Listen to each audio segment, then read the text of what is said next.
Welcome, everyone.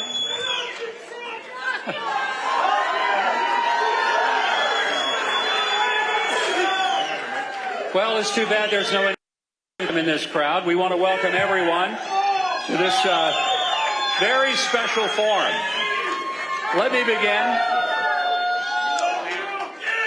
There we go. Let me begin by just expressing that whoever came up with this entire event, they flunked geometry. This was told to be a round table discussion. There is nothing round about this table. It is a U shape for whoever designed it. But we're going to have a great time this afternoon as we talk about issues that really affect all of us. And I think that most Americans are beginning to fully understand that there are two kinds of people who get elected to public office. There are the people who get elected because they really want the people of the country to serve them. And then there are people who get elected because they truly want to serve the people of the country. Donald J. Trump is here to serve the people of America.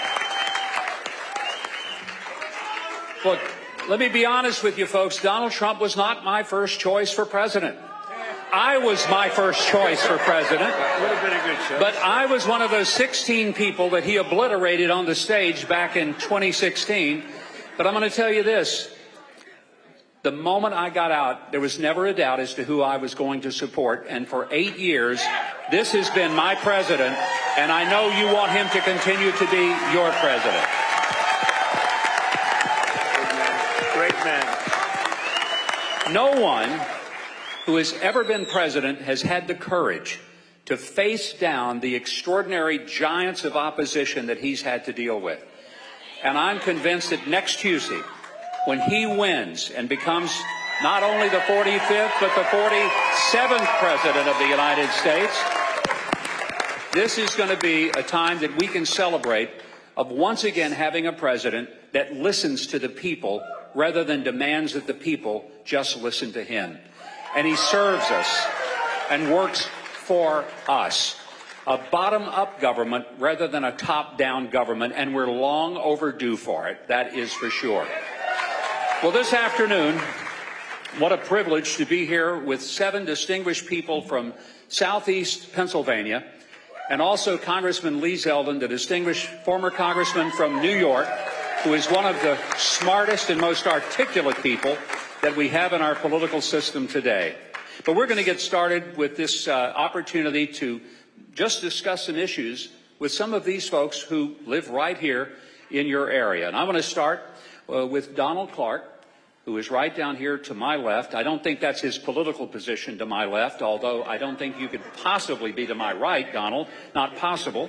He's a retired police lieutenant. He served 32 years with Upper Darby Township. He is going to be one of our panelists. And all of these folks are going to be talking. But before we get to the panelists, I know the person you came to hear was neither Donald Clark or me. It is our next president, ladies and gentlemen, President Donald J. Trump.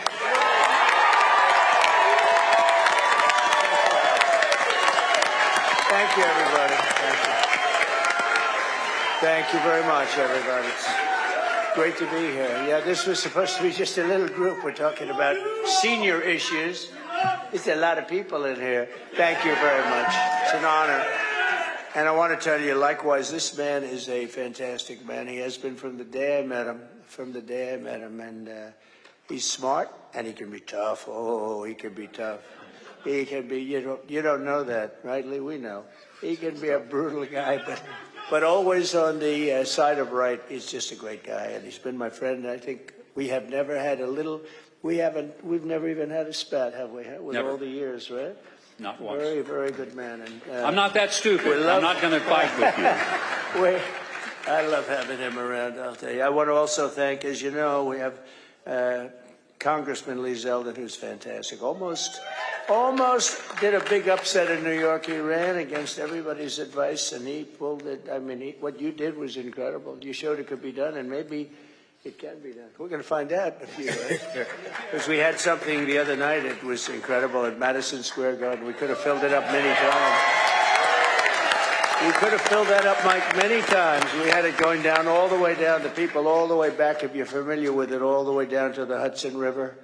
And nobody's seen anything like it. Even the owners, good people, very good people. And they said, we've never seen anything like this. And they've had some pretty big championships there over the years, Madison Square Garden. And Wesley Hunt, a person with a tremendous future, great guy. So thank you, Wesley. And this is an election that's really a choice between whether or not we'll have 4 more years of total failure. This has been the worst 4 years I've ever seen. Gross incompetence, but total failure, disaster under Kamala Harris. Nobody knows I say all the time, if you say Harris, nobody knows who the heck we're talking about, right? Harris. And this is what we have, or whether we'll begin the 4 greatest years in the history of our country. And we're starting a little bit from behind because we've been set back. We've been set back badly in every single way with inflation. I mean, the costs are way too high. And inflation's still higher than it's supposed to be with all that they've done to try and get it down. But they use the number, Mike, 20%, but it's probably 40 or 50% if you really look. Look, interest rates with us were 2%, and now they're 10%, and you can't get the money. They don't include interest rates. That's a big deal if you're buying a house or anything else. And so many other things they don't include, just like they don't include in their crime statistics the places that have the worst crime. We had that during the debate where David Muir of ABC said, no, I said, crime is through the roof. He said, no, sir, it's down, crime is down. The next day they release it. I said, it's up 45%. And it's up, we have tremendous migrant crime. If you look at just that, it's been a disaster, very dangerous crime. It's terrible what's happened at our border, what they've done to our country. At the border, Mike, I think it's interesting to say because every poll has inflation and the economy is the number one thing. And third is the border. I don't think it's that. I think inflation's horrible. It's destroying people. It's a country buster. But I don't think it's inflation. I don't think it's the economy. I think the number one thing is the border, that millions of people are being sent into our country. It was announced last week, you saw that, by the Border Patrol, which, by the way, endorsed me. They endorsed me so nicely. They've endorsed me every year, even though they're not supposed to. I think they're not supposed to, and they said, we have to do what we have to do. But we had the best border ever in the history of our country, and now we have the worst border in the history of the world. This is the worst border. There's never been a border like this. They have open border. Anybody can come in. When I heard they were going to do that, we built 571 miles of wall. We had another 200 miles, far more than I said I was going to build. We had another 200 miles that was going to could have been put up in 3 weeks. It was all there, laying there, waiting to be lifted. Could have been put up in 3 to 4 weeks.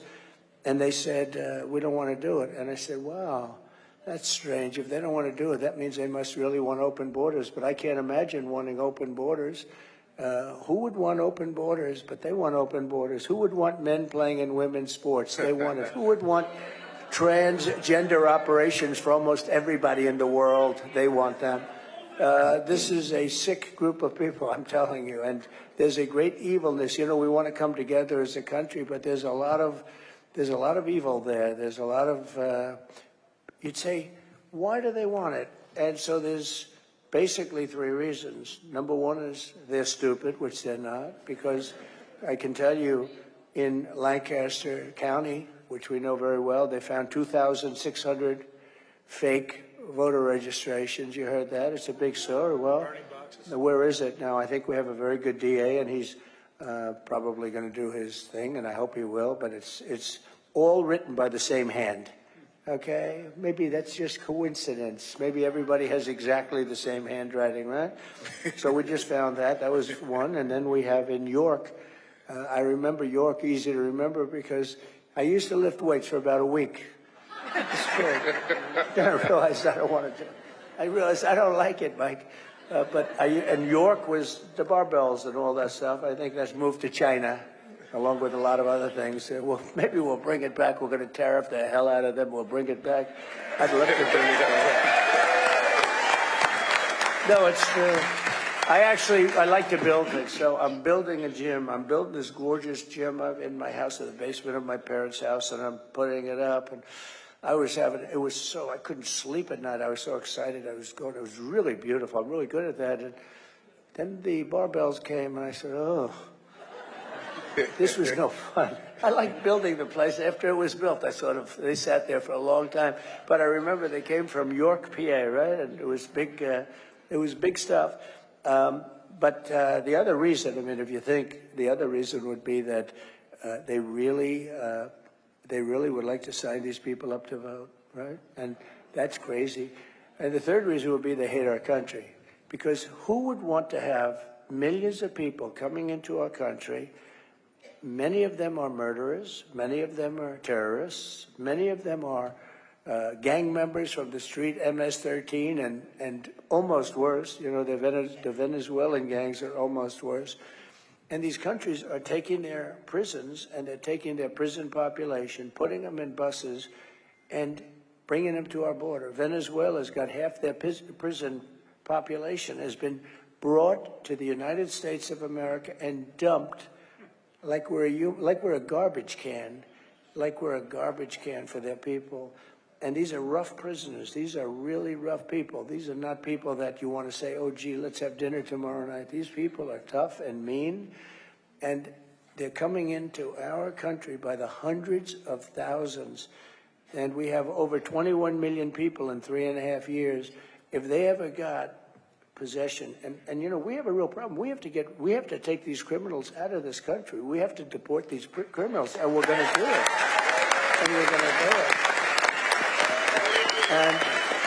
And I know this is very much a senior oriented little meeting, but Mike and I were talking. I think this is the biggest senior issue. This is the biggest issue we have. They're destroying our country. They're ruining our country. You're not going to be able to walk outside anymore. And they're depositing them. So they were saying, Kamala was saying yesterday, no, I really think walls are fine. Well, for her whole life, walls are, forget it. And the only two things, remember, that work without obsolescence are walls and wheels, right? And walls work. And they worked with us, and they worked brilliantly with us. And she was against the wall. She voted against it. She sued us to try and have it taken down as we were building it. It was very hard to get approval. And what I did is I just said, you know, this is crazy, because I rebuilt the entire military, the entire U.S. military. They shouldn't have given a lot of it to Afghanistan. They gave a big chunk to Afghanistan in the most embarrassing moment. But we rebuilt the entire military. We're going to do it a little bit again because they've given a lot of it away. We defeated ISIS. We did all of these things. We got you the largest tax cut in the history of our country, larger even than Ronald Reagan's tax cut, the largest regulation cuts. We had the best economy in the history of our country. We did so many things. And what we want to do is we want to make it safe for everybody, for seniors. This is a big senior issue, but for seniors and all. These are people these are high-end criminals. They have 629,000, all released by everyone. These numbers were given to us by Border Patrol. They never did it before either. They never talked about specifically. They'd say a lot of people coming in, but they were given to us by Border Patrol. Hundreds of thousands of high-end criminals are released, and she's the border czar. She was put there by Sleepy Joe Biden, and then he went back to sleep. He said, oh, no, it's in good shape. And, you know, and when they endorsed me, the question was asked of the top person who made a beautiful speech, Paul. I would call them all the time. I'd call them, how we doing on the border? Once a week, twice a week. I just like, you know, I was the president, and they're destroying our country. And these guys are great. They want to do their job, but they're sort of not but I let them do their job. That's why we got the lowest number. But she said that, I said, did she call you often? No. Oh, in 3.5 years, how many times did she call? Thinking, you know, it'd be dozens. She never called. I said, wait a minute, she's the border czar. She's the one that's in charge of the border. She was put there by Biden. And she never called. No, sir, she never called one time. And when they endorsed me, they said he's the greatest president on the border, but he's the greatest president overall that we've ever had. I said, Mike, Does that include? I said they said he's the greatest president we've ever had, and then one of them said, "Sir, you're the greatest president of my lifetime." I said, "I like the first one more that we've ever had." I said, "So greatest president that we've ever had." I said, "Does that include Abe Lincoln?" "Yes, sir." "Does that include George Washington?" "Yes, sir." I said, "That's good." Right? But they also said, I mean, more importantly for purposes of this, they said the best border president, and without question, that I was that. I mean, I was that. So we're going to talk about some other things that, frankly, in many cases are a lot less interesting, because this is a big thing and it's very interesting. We had some people over at Mar-a-Lago today, and we had a press conference, and we had a mother who lost her beautiful 12-year-old daughter to a illegal migrant that came in, should have never been in the country. And we have them by the thousands. Laken Riley, so many people, you know, Laken Riley from Georgia. I could name 30 of them right now, and I've gotten to know in many cases the parents. They're just devastated. I don't know if they ever recover. I'm not sure that you ever recover from that, Mike, what they're going through. And I meet these people, and they're just like devastated. And it's all because they have an open border policy. People come into our country from places unknown, and they just walk in. They just walk right through everybody. And nobody wants this. Nobody can want this. How do you win an election with this? You only can win elections if you cheat with this. Who wants that? Who wants all the stuff that they do? All the transgender stuff, all of the woke military. We don't have a woke military. Let me tell you, we have a great military. They knocked out ISIS in a matter of weeks. When I was there, they said it was going to take five years. It took about 4 weeks. And they'll never be woke, by the way. These are people, I got to know them very well. These are not woke people. You have guys like Milley on the top, who should have been fired immediately. No, I mean, he should have been fired. Whoever was involved with Afghanistan in that horrible period of time, that horrible day, but it was a little more than a day, where we lost 13 great soldiers. They never talk about the ones that lost the arms, the legs, the face was obliterated. They never talk about them. They act like, oh, this is fine. It's not fine. We had many people lost their legs, and many people died, and many people on the other side died. I count them too. I mean, people on the other side, hundreds of people died that day, and it should have never taken place. We gave up Bagram. When you leave, you take the soldiers out last. You don't take the soldiers. They took the soldiers out first. Our soldiers came out first, and it was totally just a horrible situation. And I think Mike Putin saw that, and he said, well, these people, they're a paper tiger. Let's go into Ukraine. I know Putin would never have done it if I was president. Not even a chance. No, it's not a chance. I used to talk to him about, don't do it, Vladimir, don't do it. I know. There was the apple of his eye. Say, don't do it, Vladimir, don't do it. Oh, this is going to be terrible, Vladimir, if you do that. Not going to be good. You know, don't forget, I ended their pipeline, Nord Stream 2. Nobody ever heard of Nord Stream 2 until I came along. They were building the biggest pipeline in the world to Germany and all over Europe. And I said, no, you're not going to do it. You mean we're defending you from Russia, and you're paying Russia billions of dollars a month for oil and gas? We're not going to do that. I mean, it's so ridiculous under NATO. And we stopped it. And then Biden comes in, he approved it, but he stopped the Keystone pipeline, which we needed. That's our pipeline. He stopped that, but he approved. And then they say, Trump wasn't that tough on Russia. I was so tough on Russia. It was the biggest project they've ever had. I stopped it. And so we have a country that's been run by fools. It's been run by stupid people, low IQ individuals. They really are. They're low IQ. He was low IQ. Fools. It's been run by stupid people, low IQ individuals. They really are. They're low IQ. He was low IQ. Biden was a low IQ guy 35 years ago. He was a low IQ guy when he went to school, when he went to college. He was always a low IQ guy, but he put somebody in who's actually worse than him. And if we put her in office, this country's finished. I really believe it. This country is finished. One of the reasons the stock market's going up, Scott Bessent, who's one of the biggest, most respected people on Wall Street. He's a very brilliant guy. Of course, if he said differently, I probably wouldn't be saying this. But he said the only reason the stock market's going up is because everybody on Wall Street thinks that Trump is going to win the election. I think that's true.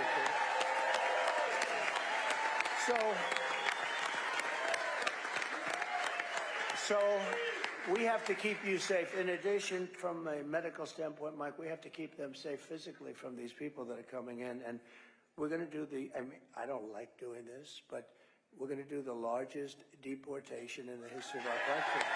We're going to get all of these criminals out.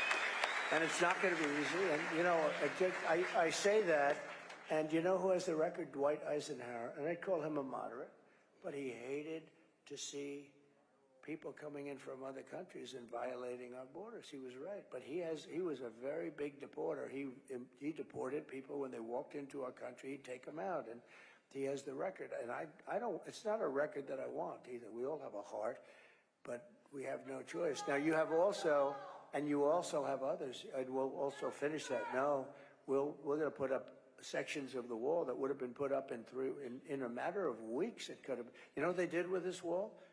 Much of it they sold for 5 cents on the dollar for scrap metal. And we're going to have to buy it again, but we're not going to pay 5 cents. We're going to pay a lot. It was very expensive. This was a wall designed specifically for it. In fact, I often talk about it. I never liked the panel on top. You know what it was called? An anti-climb panel. It looked beautiful when you had but when you put the panel on top, it didn't look as good. And I said, why do you do that? They said, it's anti-climb. I said, I don't believe it is. And we actually had mountain climbers and drug climbers. We got a couple of them. It's unbelievable. They can carry a 100-pound sack on their back. But they can go up that thing. You and I could never do that, I think. You and I could. No, they go up it like it's nothing. And actually, the anti-climb panel worked. So I said, good. So it was built specifically out of steel, concrete, and rebar, and hardened steel, very hardened concrete. So we built so many miles of it, and it worked. And we had the best. And by the way, Mexico did pay. They paid a big price. They weren't able to pay for the wall, but they gave us tens of thousands of soldiers. I said to the president, you're letting these people into our country. You have to give us soldiers to protect us while we're building the wall. I can't do that. I can't do that. I said, if you can't do that, then I'm going to put tariffs on every product that you make, and we're going to charge you 25% back. And he said to me, like I said, I'd love to do that. That's what happened. Millions and millions, maybe billions, but millions and millions of dollars they spent on, they gave us, and I said, free. I don't want to pay for your soldiers. I want it free because they're coming through your country into our country. And we did a lot of things. We did great things, and very important was the rebuilding of our military. But in part of the rebuilding, I said, look, this is an invasion into our country because you couldn't deal with Congress. You had guys like Mitch McConnell and others that were just absolutely terrible. I tell you, he can be Republican. He can be. I'm a person that says it like it is. And guys that were really not on our side very much. And I will tell you, I said, this is an invasion of our country. I'm going to take it out of the military because the military had a tremendous, I was able to get tremendous amounts of money to rebuild our military. We have jets that were 50 years old. Mike would often hear stories where you had the bombers where the grandfather flew the plane, the son flew the plane, and then the grandchild was flying the plane. It was the same plane. It was like so old. And we rebuilt almost our entire military. We're going to be upgrading that. So we did a lot of things, and we did a lot of things medically. One thing I'd like to talk about is right to try. So you know what that is. I hope nobody in the room needs it. But we have the best labs, doctors, technicians, but our laboratories are the best for new medicines and everything. They're really amazing. But you can't get it approved. I mean, and rightfully, you can't get it by the FDA. They can't stand me, by the way. I used to push them. I got it down from 12 years to 5 years, but they need certain times. I mean, they do need. I want everything to be rushed, but you can't necessarily do that. But we have a situation where we have things that are really good. We're pretty sure they work. They may not, but we're pretty sure they work. And I said, why isn't it, if a person's terminally ill, why can't they use this stuff that may or may not work? Sir, it's been going on 48 years. They couldn't get it worked out. The country didn't want it because our country would be sued. The insurance companies definitely didn't want it. The labs didn't want it because they didn't want a terminally ill person to be using, you know, something that's going to be like show badly, where they have to put it down. They have to do their lists, and they didn't want to be, they call it a list. They didn't want to be on the list. Somebody's terminally ill and dies and using the medicine, and I understand that. So I got everybody in a room, every one of the doctors, the labs, the insurance companies, and even the country representatives, the Justice Department. They all came in because they couldn't get it done. I said, here's what we do. Somebody can use it. And you know, these people were going all over the world. They were going to Asia, they were going to Europe. If they had money, and they would get scammed many times, but they'd go all over the world. We couldn't do it here. And most of them, though, had no money, and they'd go home and they'd die. I'd say, look, if somebody's terminally ill, I want to give them a shot at life. It's a great feeling, at least. At least they can say, well, you know, I've got something, and maybe it'll work, and maybe it won't. But what, you know, the expression, what the hell do we have to lose? Somebody's terminally ill. Why? They were saying, we'll be sued. I said, you're not going to be sued. So we worked out, and it didn't take that long. After 48 years, within a period of about a month, and then I got it approved by Congress, believe it or not, we could get things done. But think of this, we got it approved, and everybody agreed, anybody that signed that document, you wouldn't sue anybody. If something happened to your family, the family would sign, the person would sign. No liability for anybody, and you have the right to try. We have saved thousands and thousands of people, and it's very interesting. Some of the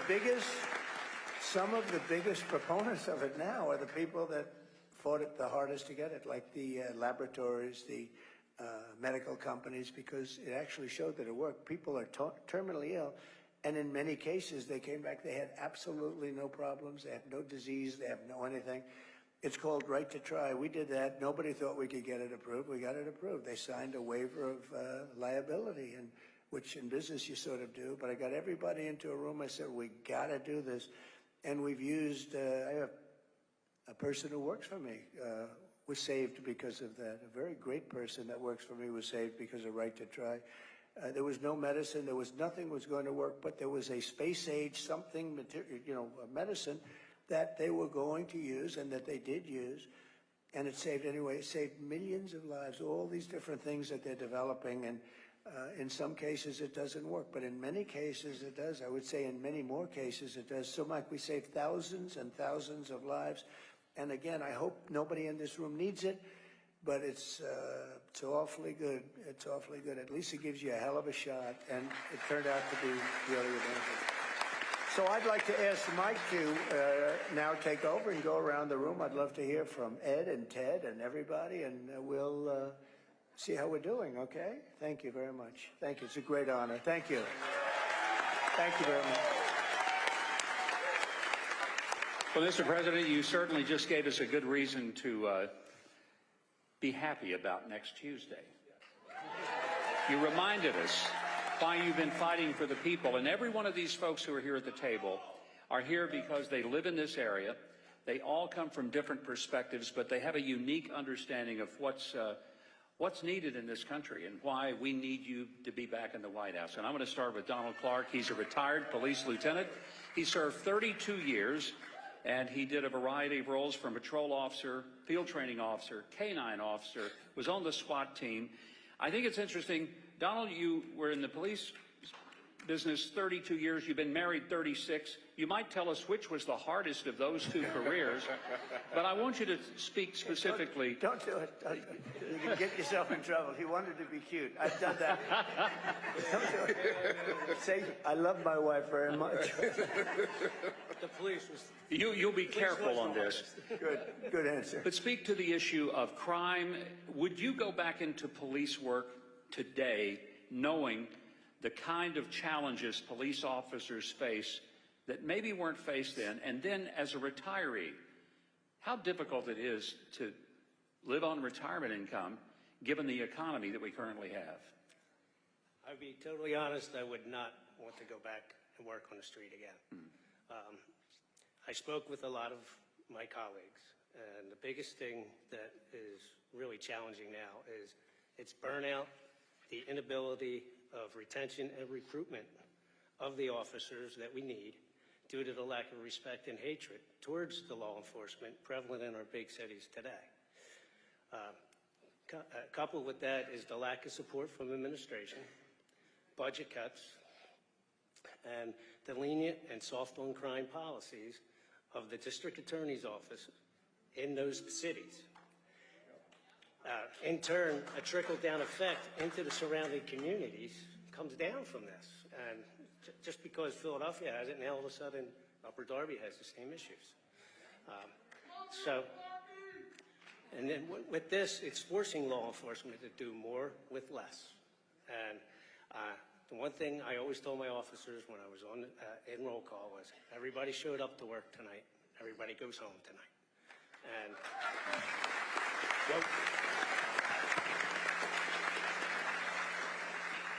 what we need is to be back to law and order.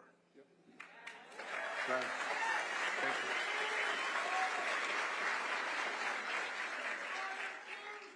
Now that I'm retired, and I retired in 2020, and I do have a good pension, but it is a fixed income. My wife, who is a registered nurse, Lori, she retired in 2022. But with the unstable economy, the high cost of living, high inflation, we were not comfortable with what we had put away for our savings for retirement. So Lori took another job, and she just retired last week. But we were not comfortable with what we had in our savings, and we weren't sure how far it was going to go. And if less things changes with this economy right now, I don't know if I'm going to have enough when I do, if I'm going to live that long. So yeah. It's terrible. Thank you, man. Thank you, Mr. President. Dr. Maribel Valdez was born in Puerto Rico and came to the United States. Came to the United States when she was 17 and got her doctorate in occupational therapy. She spent nearly 40 years as an occupational therapist, working primarily with the elderly in nursing homes, rehabilitation centers, and home health. In private practice, she was a Medicare and Medicaid provider for occupational therapy services. So Maribel, you have had a lot of experience working with Medicare, both as a provider and now as a customer. Would you mind speaking to your experience working with the 1-800 Medicare hotline? Mr. President, I just wanted to tell you that I moved here in 1981 from Puerto Rico, and I want you to know that Puerto Rico stands behind you, and Puerto Rico loves you.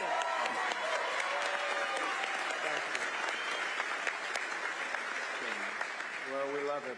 I know it very well, and we helped you through a lot of bad storms, I'll tell you. We had some really bad ones. You remember you were there when I brought the hospital ship against everyone's advice, and we got it in there and took care of a lot of people. But I think no president's done more for Puerto Rico than I have. So thank you. That's really nice of you to say. Appreciate it. Thank you, Mary. My experience with the 1-800 Medicare line has actually been very positive. As a customer, I was pleasantly surprised. The wait time is really no longer than about 10 minutes. The automated system tells you how long you're going to wait, and if you do not want to wait, they will call you back. You could leave your message and they will call you back, and they call you back promptly. It also tells you when the height of calls is at, so you want to call on a different day when they don't have that many calls, you could call on that day. The information has always been very helpful. It has been my experience. They share a lot of resources with me. They take their time. They even go through the website and say, let's go to Medicare.gov and let me show you which page you could find this information. If I'm not by my computer, they will email me the publication or the policy for me to look at later. So I have had a really good experience. And right now, especially, is open enrollment from October 15th to December 31st. I always call during open enrollment because there's always changes coming up, and I have never had any difficulty. And Maribel, what would you think if I was to tell you that the Biden-Harris administration was seeking to end as we know it this exceptional customer service that you love? I wouldn't know what to do. I mean, what will happen during open enrollment if I have heard that there's an upcoming change to my Medicare benefits and that they're going to change, and I have nowhere to call? Or nobody replies to my phone call, or I had to maybe only go to the internet and rely on information that is not accurate or reliable, you know? Yeah, Could I ask a question? So Sure. I'm watching how sharp and smart and beautiful you are. And we're not allowed to say that, politically. That's the end of your career. But she is beautiful. But I'm just watching, and I see it says retired. Why are you retired? You should not be retired. You got a lot of strength. Unfortunately, I was at a grocery store shopping and I passed out. I had an aneurysm in my brain that I didn't know I have. And it caused me to have a stroke, and I had to retire. So I'm currently on Medicare as a consumer because I'm too disabled to be able to do my job, but I still work part-time, 15 to 20 hours a week. You look fantastic. Thank you. Great job. Yeah, Thank you, man. you're welcome.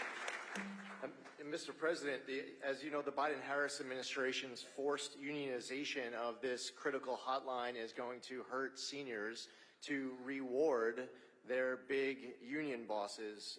If it's okay, Mr. President, we wanted to ask you, when you're back in the White House, will you be able to talk about your plans to put seniors ahead of these special interests to make sure that we protect 1-800 Medicare? Well, they are special interests. There's no question about it. But there are no special interests with me. I don't care. I don't need it.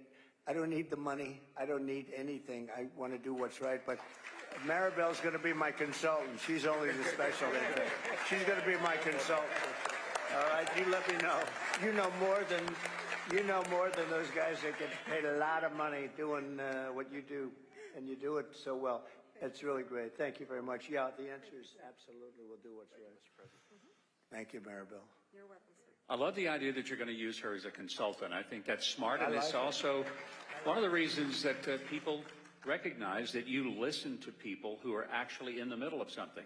We have a couple with us here today, Joe Rooney and his wife Beth, both of whom have been military aviators. Joe, a Marine Corps pilot, career. The Marines are here. We're in good shape. He retired as a lieutenant colonel in the Marine Corps. He's then flown for Delta Airlines for many years in the private sector. His wife, Beth, pretty remarkable life. 24 years as a naval aviator, the very first U.S. Navy female jet test pilot ever. Retired as a commander. Very impressive, both of them. They've served our country honorably and very significantly, and I think I'll just ask them as a couple to express, in terms of speaking to the president, tell him which one of you is the better pilot. That's what we really want to know. I'll answer that. My husband has retired, and I'm still flying. No question. There you go. Great. What do you hope from the president in terms of policies that will affect people who are retired, whether they're military or private sector? But you've both done your service for this country. I'll start out, if that's okay. And if you don't mind, I'll make a quick digression. Mr. President, have you ever seen the movie True Grit? Yes. John Wayne? Yes. So it was my honor to live under you and help get you elected 8 years ago. And then I watched those 4 years. And I have seen what's happened in the intervening 4 years to everything that was done with you leading up to the calamity of Butler, PA.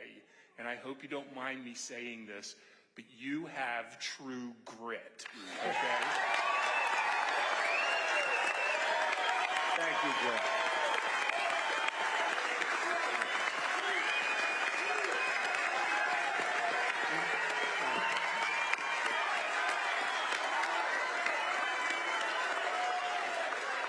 Thank you, Joe. It is our honor to do all we can. I live in Montgomery County and Abington Township, and the GOP in Montgomery County and Abington Township is working every day from now through November 5th to get you elected. And we're doing it. So, Joe, thank you very much. That's really nice. I know I digress, but I honestly mean it. And my wife will add some more. But you asked about how we can help seniors. Mr. President, for 4 years, you showed us what a strong economy looks like. A strong economy helps seniors A strong economy helps people on fixed income.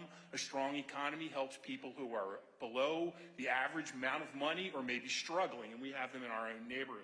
What a strong economy we need is low energy prices, and I know you're all for low energy. We need an all-of-the-above solution. We need nuclear, we need natural gas, we need coal, we need electrical coming from wind, and we need it from water and everywhere else that we can get it. But it's all of the above. That will lower our prices for food prices, gasoline prices, the prices that seniors and fixed income people pay in the wintertime, and basically it's going to lower inflation, which is the tax that cripples us all. And we had that before, and we'll have that with you. From what I understand of the Harris plan, it consists of two things. One is divide people, and the second one is raise taxes. That doesn't solve anything, and any economist will tell you, you tax things, you get less of it. You lower the taxes on things, you get more of it. And the other thing I'd like to say, and folks, I hope you understand this, Tim Walz is the governor of Minnesota. Minnesota is one of only 10 states that tax Social Security income at the state level. So she chose him. So for all of us in Pennsylvania, we don't have that right now. What can we expect? That is anti-fixed income. That is anti-senior. And I'm afraid that that's what we may look forward to. And the last thing I'll ask you, just because I don't know the answer to this, what does 10 million plus illegal aliens coming into our country look forward to as far as the Social Security Trust Fund is concerned, as far as Medicare is concerned? How can we look at our own kids and go forward and say, we have any idea about it, because nobody does? This is a catastrophe. So those are my thoughts. Well, they're good thoughts. And the only mistake that this great husband of yours made was it's not 10 million, it's probably 21 million, you know, which is, and that doesn't include the gotaways. You know what a gotaway is? That's the people that just pour in and, you know, they're all pouring in. And we're not going to stand for it, number one. And number two, we can't. And, you know, the reason they come is because we say we'll give you, I mean, they actually tell them we're going to give you health care, we're going to give you this, we're going to give you Social Security, we're going to give you education. We have a community in Springfield, Ohio, with 32,000 illegal migrants were put into a 50,000 person community, and you can't get into the hospitals, you can't get into the schools, you can't do anything. It's a disaster, and it's all got to change. It's not sustainable. I mean, it's not, you had a nice community, Springfield, and now it's, you heard about this, Mike, 32,000 illegal migrants. Now, they sort of made it legal by playing cutesy with the law, but they're illegal migrants, and it's just not sustainable. This is happening all over the country. In terms of pricing, what you're really alluding to is drill, baby, drill, because when we bring the energy costs down, everything's coming down. And we have more energy under our feet than any other country, including Saudi Arabia and Russia. And we were, as you know, energy independent 4 years ago, and now it's a mess. We're buying tar, big bets of tar from Venezuela, and we're refining it. It's a mess. And we have the best energy, we have the best oil, we have the most oil, and we don't want to use it. We want to go and give money. You know, Venezuela is the enemy, and we now are making them a very rich enemy. It's not even believable what they're doing. They don't know what the hell they're doing. But we're going to drill, baby, drill. We're going to use our stuff. We don't need anybody else's. And we're going to open up Anwar in Alaska, which is as big as Saudi Arabia, they say, the biggest in the world. I got it open. Ronald Reagan couldn't do it. Nobody could do it. For 60 years, they couldn't do it. I got it done. And Biden comes in and he decides to not let it happen. I'll get that thing open so fast. We'll supply to everybody. And we'll start paying down our debt and all of those good things. But your costs are going to come down. You bring energy. Energy is really more than anything else. It was their spending, but it was also energy. That's really what brought up the costs, because energy, you need it for everything. If you make donuts, you need it for the stove, you need it for the trucks, for delivery, you need. And we're going to have so much energy. And one of the pledges that I make is that we are going to have energy costs, which are very high right now. And that includes gasoline. We're going to get rid of the mandate, by the way, the electric mandate for your cars. That's going to come off. And that's great. You know, if somebody wants an electric car, I mean, Elon Musk gave me the biggest endorsement you've ever seen, and his cars are great. But not everybody needs to have an electric car or wants to have an electric car. You're going to be able to get hybrids, you get regular gasoline-powered cars, but we're going to bring your energy cost down by 50% within 1 year. By the way, it's going to be easy. We can do it. Nobody else can because we have so much. It's right under us. Even in New York State, they don't realize that New York State is sitting on a tremendous amount, and if they used it, Lee would, I told Lee would have opened that up in 2 seconds. They don't want to drill for the environment. And the people in Pennsylvania, they're sitting there, they have a Cadillac, and the people across the line is right here, and they don't have a car. And it's just absolutely, we have so much energy in this country. We're going to bring down the prices. That'll bring down everything else, and you'll be in great shape. But that's fantastic. I'm fascinated by your wife. So they say that as a pilot, the hardest thing you can do is land on an aircraft carrier. Have I heard, is that a correct statement? Do you land on an aircraft carrier? Yes, in fact, that's... You gotta be kidding. She might be better than you. All the airplanes have hooks on the back, so you got to use them. So Right. go land a carrier. That's fantastic. It's a great story. Thank you very much, Paul. Appreciate it. All right. Ed Grove is a telecom union member and a proud American patriot. I understand he's also a talented musician and singer, a jack of all trades, and the proud father of 4 grown children.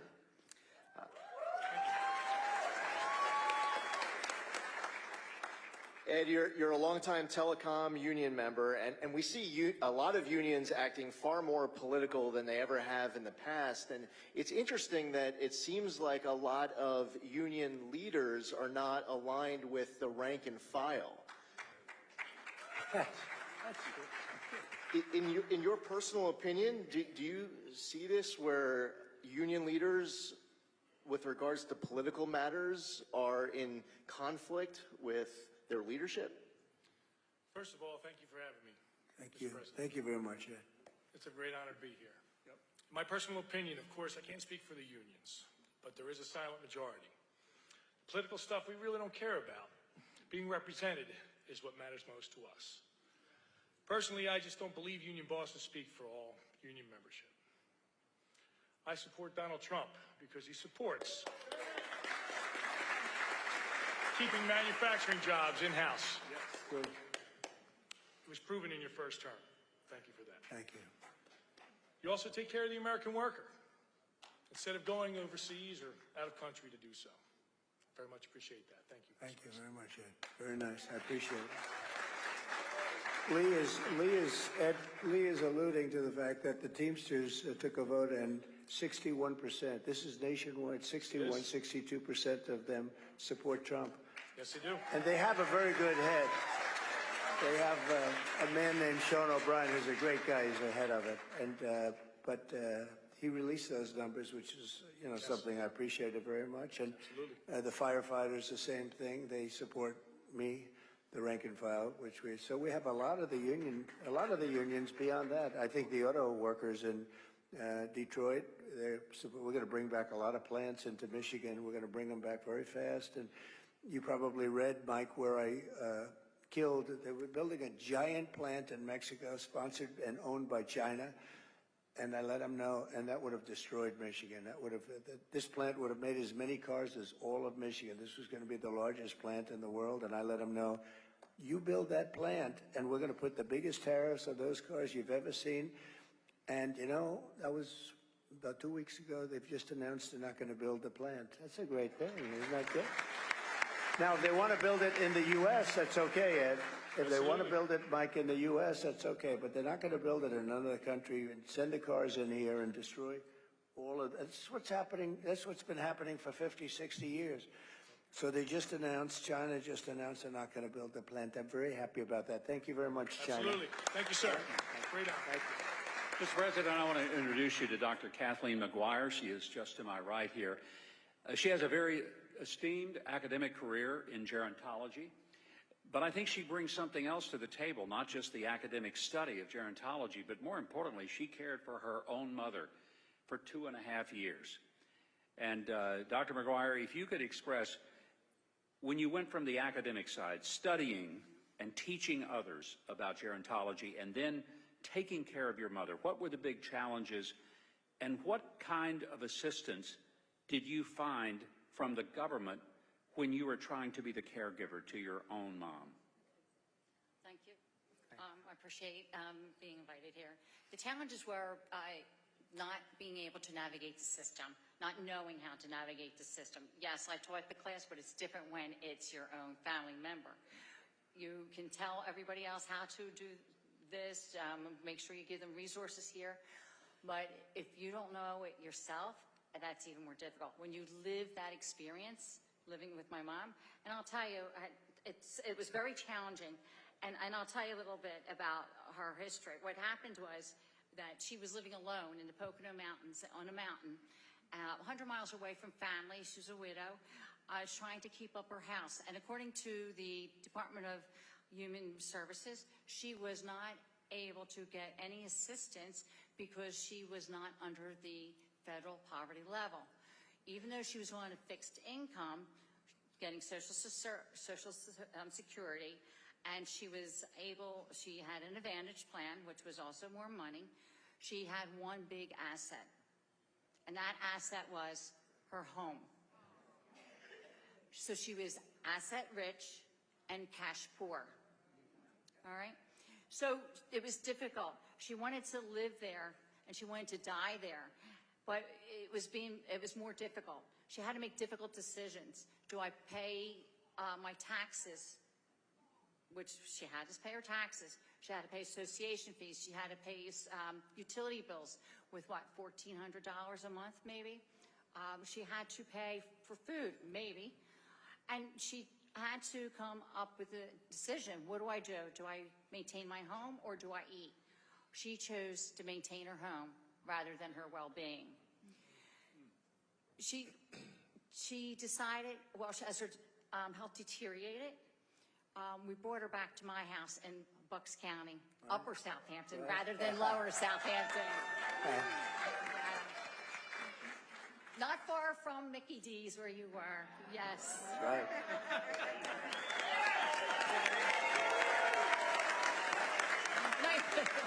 Nice job, by the way. Thank you. And that whole day was very well appreciated. Thank you. And so she was not really willing. If you get to a certain age, my mom was 83 years old, they don't want to leave their home. She wanted to stay in her home. She wanted to die in her home, but was not safe anymore to be alone. And so we had to quickly find out and navigate the Medicare system. And so what we found for my mother, and maybe for other seniors, because remember she was asset rich and cash poor, that Medicare does not pay for adult care services, adult daycare services, hospice. She was in the hospital in April. If I wanted to switch her from this room to another room, $14,000 a month. Cash, okay? All right? She came to us and she didn't have there was no respite care. That is not covered. Home care assistance is not covered, and you have to have basically 4 hours of service from these, agencies. So what happened was that I'm fortunate enough and very proud of my immediate family. We became the caretakers. We became the elder care supporters. My family supported her. It was challenging sometimes. It was a team effort. She was able to get to her doctor's visits, go to the dentist. Any money that she didn't have or couldn't pay, our family supported her. She had 3 meals a day. She had significantly lost a lot of weight. She was down to 100 pounds at 5'6". Well, she'll probably less than that as you shrink. But she gained 20 pounds with us. Gained 20 pounds. Had to buy new clothing. Yep. Thank God that's for my son's cooking. But she wasn't allowed to leave the table until she finished everything. So that was, what goes around comes around, right? All her activities of daily living were supported by us. We took her everywhere she needed to go. She was my best bud. She went with me door knocking. She did.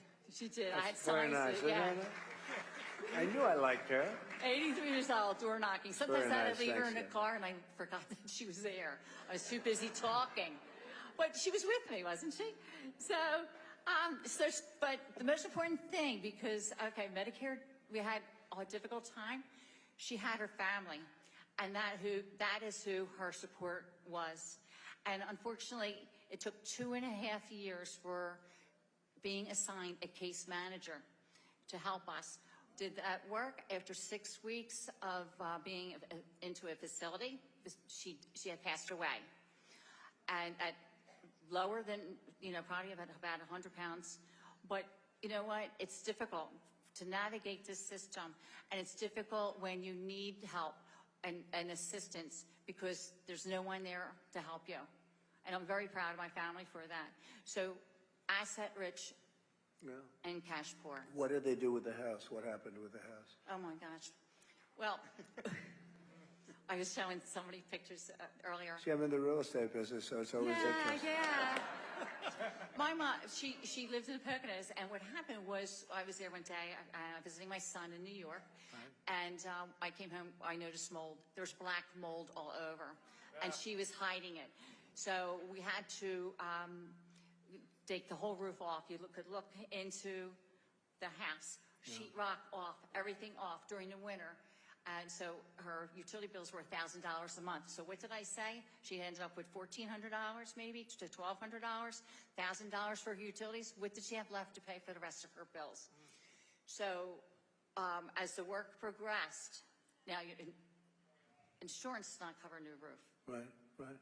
So as the work progressed, the workers walked off the job, off the construction job, went out of business with her money, and did not finish the job.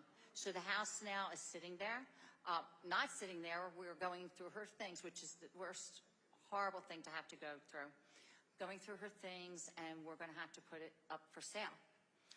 And, A good area for in the sale. Poconos, Albrightsville, right by Hickory, if anybody knows where Yeah, Hickory that's runs, good. State Park, a big Yeah. boulder, Lake Harmony. Yes. Good. Yeah. That's good. Well, Mr. President, you Thank you. you announced a tax break for Americans like Yes. Dr. McGuire that people have served as caregivers. So, I mean, it's like you've already thought about how that could I did. help her. It was suggested to me by a very smart reporter, if you can believe this, right? There's some smart ones out there. Good one, actually, a good person, and suggested a tax deduction for caregivers because you devote the time as a family to it, and if you had to hire people, I mean, you wouldn't have enough people. You wouldn't be able to do it. Families take care of their children. When we have service members coming back from wars, sometimes the wives don't want to do it. They won't. Bad things happen. You understand? They come back and they're injured, badly injured. The mother takes care of the son and has to take care of the son for a long period of time. It's very sad when you see it happening. They go out to war and they come back and they have problems, difficulties. And so I want to make it so that we're getting tax credits for those people that take care of people, because honestly, if these people, a lot of them are called angel moms, and they're called a lot of different things, but they're beautiful names, actually beautiful names. They're beautiful people. And not everybody's like that, to be honest with you. But when we have people like that, I think they should be given that tax credit that we talked about. I mentioned it the other night at Madison Square Garden. It's great. If some families are, the caretakers have to leave their jobs as well. Right. I'm on a Social Security. I'm over Will you be age. able to finish the house yourself? Will you be able to?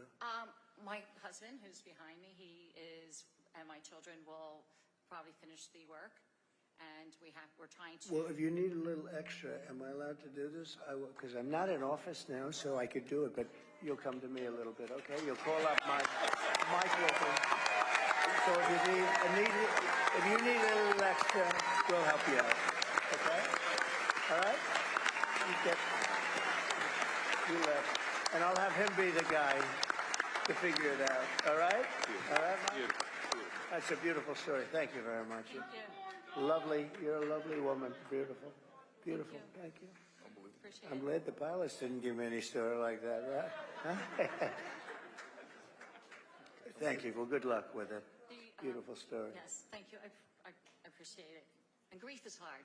No, that sounds like a great mother, actually, right? We were very close. My mother was very young when she had she hates it when I say it, and I hope she sees this, my older sister. She's only about 15 months older. And so, yes, she was my best friend, basically. That's great. Beautiful story. Thank you. Everywhere. Thank you, Catherine. Thank you. Mr. President, as I introduce our last panelist here, it's a little closer to our heart with Wesley, fellow Army veteran, as I introduce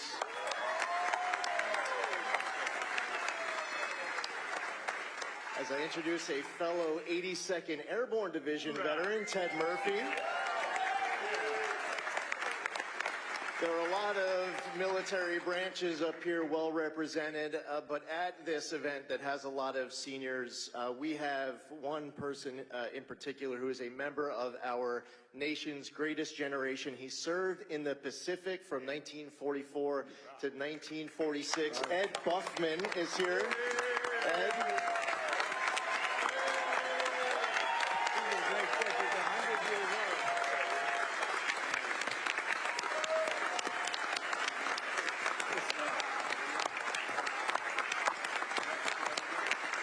He was great.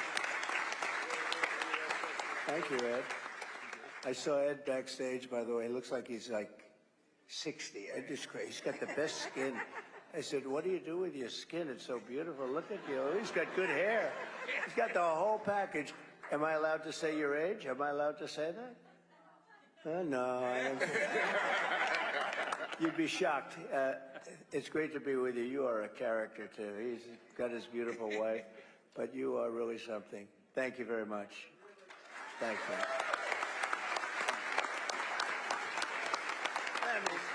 Mr. President.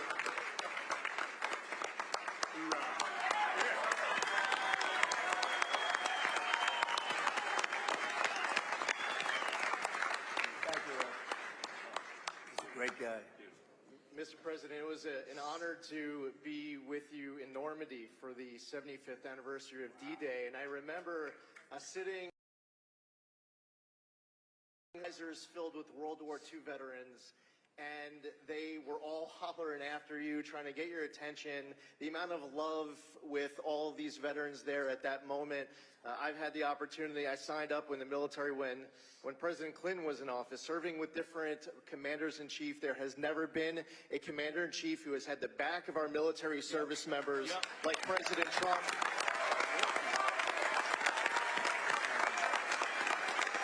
And our veterans have never had a commander-in-chief who's had our back like President Trump.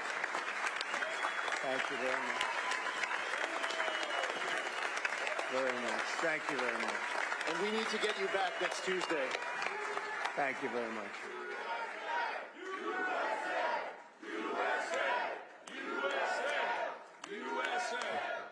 Thank you very much. Excellent.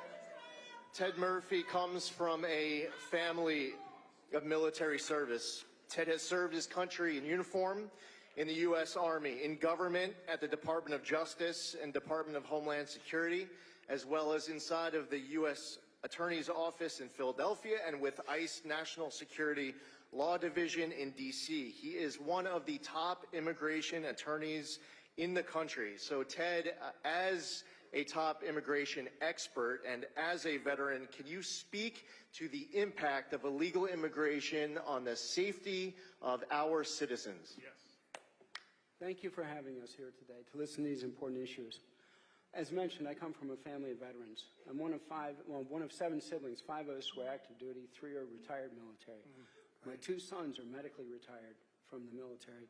And even my mother, at the age of 55, she joined the Medical Reserve Services with the Army and served until the age of 69. Ended up as a field commander in Bosnia.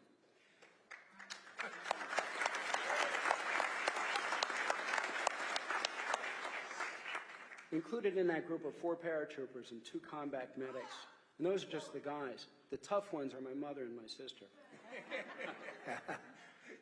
So veterans It's taking 5 months now to process our medical claims. It's taking a long time. Claims that shouldn't take that long. Veterans desperately need care when they apply for those services. But at the same time, the VA staff are being used to process medical claims for those thousands of individuals come across the border illegally who are detained by immigration along the southern border, taking time that should be devoted to processing veterans' medical claims. In the past 2 years, nearly 1.5 million illegal immigrants who were paroled into the United States are eligible immediately for taxpayer-funded housing through HUD, other public benefits to include SSI, Medicaid, CHIP, the Affordable Care Act subsidies, while at the same time, low-income and homeless veterans seeking benefits through the VA and HUD are often denied by those programs or moved out of those facilities to make room for immigrants. It's not even possible. That's what they're doing. It's not even possible to believe, actually. With Homeland Security transferring millions of the other illegal immigrants throughout the United States with no federal funding available, the cost for their housing, medical care, and education falls on states and local governments as unfunded mandates, depleting resources and funding available not only for our veterans and our seniors, but for all of our citizens. As a former federal immigration prosecutor and private attorney, I know that many of those entering illegally include persons involved in drug cartels, gangs, sex trafficking, human trafficking, and much more. Homeland Security personnel have admitted that very few are properly vetted, yet they've been allowed to come into the United States and are continuing their trades here. That puts all of us at risk. So, Mr. President, after you win your re-election, how fast can we address these issues? Well, you know, we'll do it immediately. So I think I mentioned before that we have the highest rating of anybody in maybe ever at the VA. We did a lot of things. We also did something where we were allowed to get rid of civil servants that were really bad people that were, and I love civil servants, but this was a group of civil servants, a certain percentage, turned out to be 9,000 people. We got rid of this. These were people that treated the vets unbelievably. I mean, these are sick people. And we fired them and we replaced them with people that can take care of our people that love our country and love our vets. It was a great thing. We'll get it done fast. You mentioned the word parole. That's a word they use now. They bring people in and they just say, you're paroled. And now they're all of a sudden like it's supposed to be some form of citizenship. That's what they're doing in Springfield, Ohio. 32,000 people. They're under parole, and people that are in this country.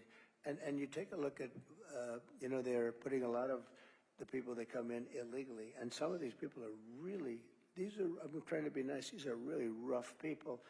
Our soldiers are laying out on the streets in New York and other cities. And these people are walking through the main entrance of a hotel that's right there. They're laying here, and the people are walking right by them, and they're going into hotel rooms. In some case, luxury hotel rooms. The government's paying a fortune to these hotel companies that have them. The hotel company no longer, they don't even want to deal with regular people anymore. They get a bigger check than they've ever made in their life. They're making more money than they ever made in their lives running it as a migrant hotel. But you have veterans that are sleeping on the streets outside. It's freezing or it's hot, and it's all going to be changed, Ted. But I mean, you brought it up beautifully, but I'm glad you mentioned the word parole, because that's a bad word right now. That's a bad word to a lot of people right now. They're using that word to get people illegally into this country, as far as I'm concerned. Thank you very much. We'll take care of it. We're going to work on it fast. Fast.